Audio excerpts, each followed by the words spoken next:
yummy and crispy vada is ready. Look at the vada, how it looks like. You can hear the crunchiness of the vada. See, that is how the crunchiness remains in this vada, because you know why? Because I told you, you should not grind it too much.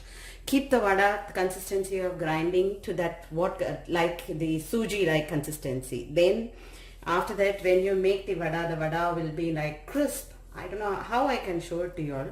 See, you can hear the sound. It's that crisp. Wish I could share it with you all, but unfortunately no. You have to do it by yourself. Enjoy making this vada. Have it with your family. I'm sure everybody is going to love it. This crispy yummy vada. Hey foodies, hi. I hope you're all doing well. Today I'm going to do Parapu Vada, or it is called as Masala Vada. Ingredients needed are 1 cup of Parapu Vada Dal. Now, many of you must not be familiar with this dal. This is kind of a dal. It's not Chana Dal.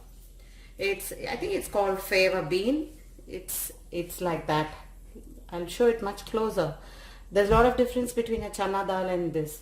Let me show you the Chana Dal as well. So this is a fava bean, like the normal bean what I am going to use for the Parapu Vada. And this is a Chana Dal. Look at the difference. The Chana Dal is small, thin. They look a little more bigger in size they are. Okay. So I have taken 1 cup of this dal.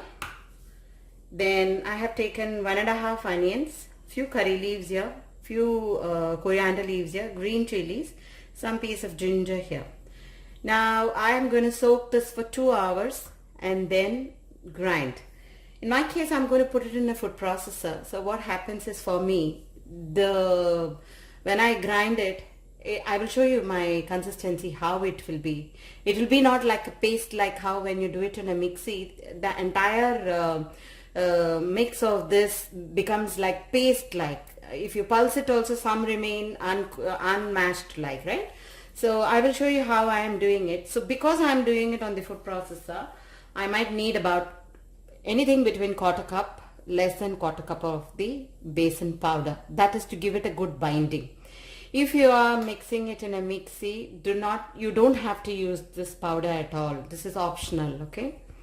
And I have some hing here, salt here, and this is another ingredients which I have kept here. This is a nice piece of big ginger and some curry leaves, about 1/2 teaspoon of the fennel seed, and few shallots, about 8 to 10 shallots. This I will just put it in my dingchik and then I will just crush it, okay? Now I'm going to soak this and I will show you what I am doing further. See, I have pulsed it in my processor. How nicely it is like, see, if I hold it like this, it will not stay because there's no moisture in this at all. And what happens is like, it's not paste like grounded. You see that granules like, it's like, you know, the consistency is like how the suji is. It's like almost like that only. So when I make the vada, this consistency will make the vada more crisper. That is why I use this. Okay, people who do not have mix the process, just pulse it. Don't do a paste. And whatever, there will be some portions of the dal which is not ground. You need to let it remain like that only. Just half crush also is fine, but do not make it a paste like. I am saying that don't overgrind the mix. Okay. Now here in my case, I will definitely need this besan powder, which I will show you how much I'm going to add as I do that. Okay. And I'm going to finely chop all these ingredients and add it to the vada mix. And I'm going to crush this as well and I will add that. I'm going to put it into my processor as well. That will chop fine for me, so I've dumped in all that. Now I'll add to this.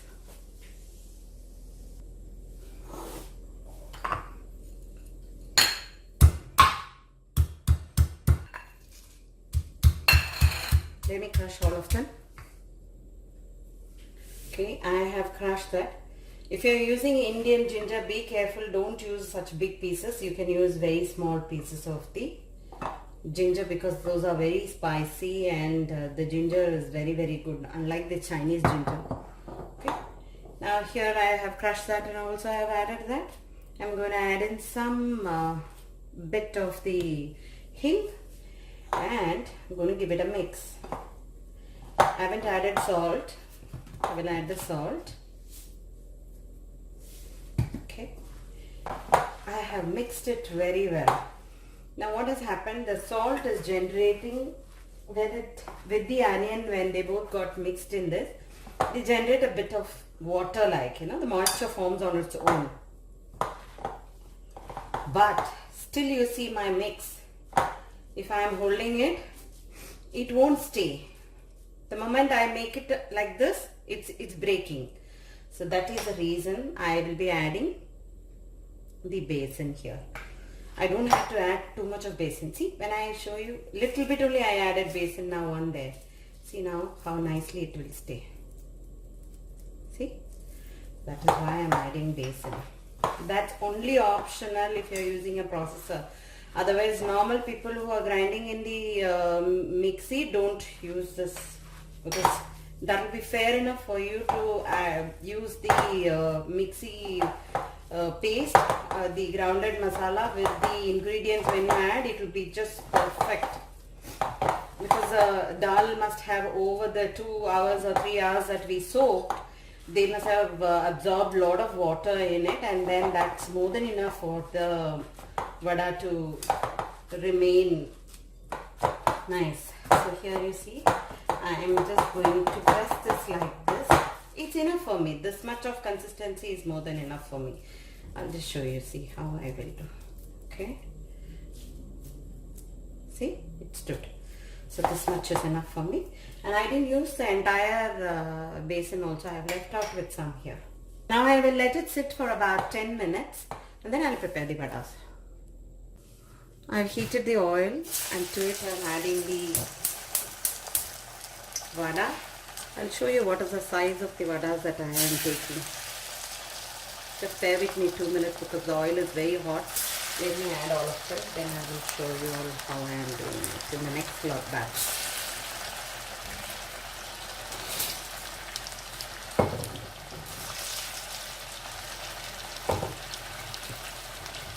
This is the size of the vada ball which I have taken.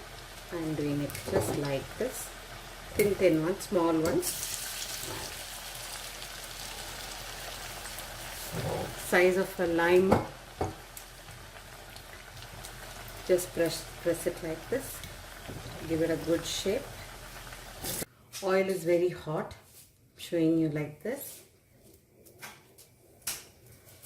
Drop.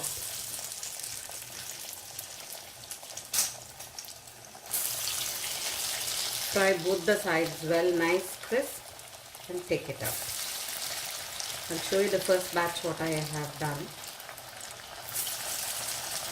And I don't like the vadas to be very, very big, because there will be a lot of uncooked masalas in it. So the first lot of the vadas. I've turned the other sides. You have to nicely fry both the sides to golden color until the vadas get cooked. I just removed it out. I nicely cooked them both the sides, and I've removed it.